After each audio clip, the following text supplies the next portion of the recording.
Hello, good morning, welcome to this week's Inner Circle Masterminds class. A lot going on, big week last week, earnings season, all sorts of economic statistics coming out, and of course payroll, so plenty to get through, lots of things potentially actionable. I'm just going to start off with something that I don't very often show or highlight, and it's on the S&P and the Nasdaq. So what we're looking at here is QQQ, which is effectively a sort of ETF on Nasdaq sort of thing. And what I have here is Profile. Profile was the bedrock of everything that I did for many years. It then mutated into the short-term charts that I use now. The reason for doing that was really speed. Especially when I went into looking at stocks and American stocks. It just takes too long to do all the profiles and update them every day, and I had to find another method that would do a similar thing. I actually think the new thing is better because it's more dynamic, and also of course you can put code on it and conditions and things. So I still do go back to profile at certain times. I'd like to thank one of our team, one of our subscribers, who pointed out that the high in 2001 was 31st January, and asking whether I sort of am interested in synchronicity in days or times of month or year, and I am to a certain extent. I'm much more interested in market reverses or accelerates around holidays. Obviously Christmas and New Year is my biggest one, and we had a lot of markets post significant highs or lows in that period. Quite often they're the high or low for the year, or at least for a considerable period during the year. So the high 2nd of Jan bonds is still valid, the low in equities. So we'll start off with the dollar index. Had a negative signal the week before. I wasn't overly enthusiastic about it. We have drifted lower a little bit during the week, a little bit up on Friday. The payroll again was pretty good, also a strong ISM number. So it never reached its downside target. 94.63, 64 is a pretty important area if we get there. Above, we've now ebbed and flowed around this monthly level on numerous occasions, so it's nowhere near as important as it would have been some time ago. For it to re-emphasize its importance again, or rekindle it, we're going to have to go up there pretty much the tick and then fail, or we're going to have to break above it, come back down and hold it pretty much the tick. So until it does that, I'm really not interested in that monthly level in a big way. If we go to the euro, just move across to that. Just trying to get my. It's not quite doing my size right, but let's not worry about that. Go to the euro dollar. Had a major buy signal the week before. It wasn't at support. It was a powerful signal. You know, you got a lot of arrows there. Again, I wasn't particularly enthusiastic about it because we're really in sideways. We're not going anywhere, and all we've done is come up to the daily level on Thursday, failed, and then was pretty quiet on Friday. So for those that are long, you still have permission, but really you haven't had a lot of.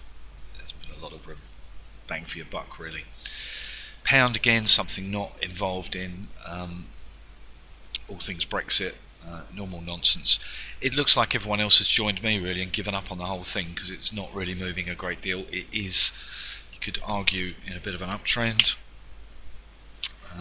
but no signals as such. We go to the futures. There's nothing overly interested in futures there either. Might as well have a quick look at that euro dollar future. And there's not much of interest there either. Let's do the yen. I haven't watched the yen all week actually. There's been no signals. There was Friday. Hold on. Yep, here we go. Right. So you normally get. Let's just get my head around this. Okay, so the yen's been strengthening in spite of the stock market going up, which is a decorrelation to a certain extent. But there's a buy signal there. It's not at support. Let's do the futures.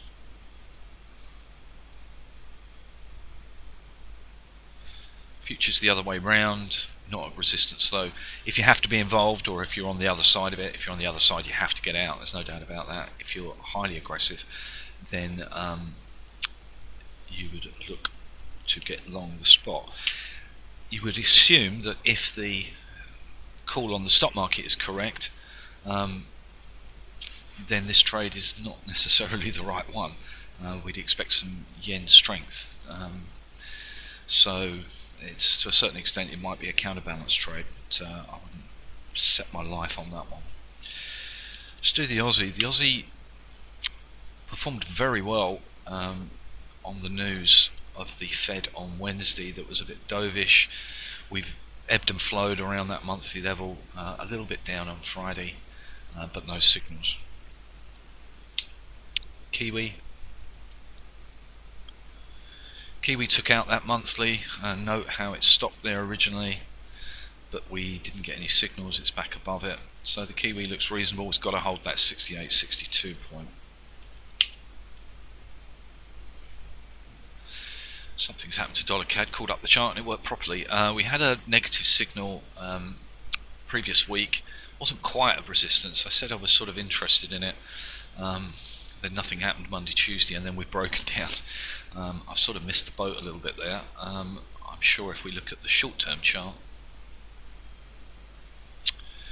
yep, yes indeed. On Wednesday we were already breaking down. Then there was obviously some stats that closed us below 3 down, and then we've broken down to a certain extent again. So it's actually broke down the previous week. So a little bit off the boil there. We went up to the breakdown. We went up to the breakdown point.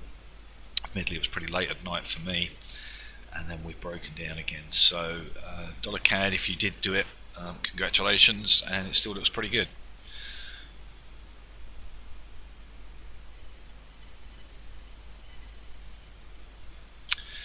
Quick look at the crosses. Do the Aussie Kiwi, as that's one we've been interested in the past, and a very minor buy signal. Not a particularly bullish bar though.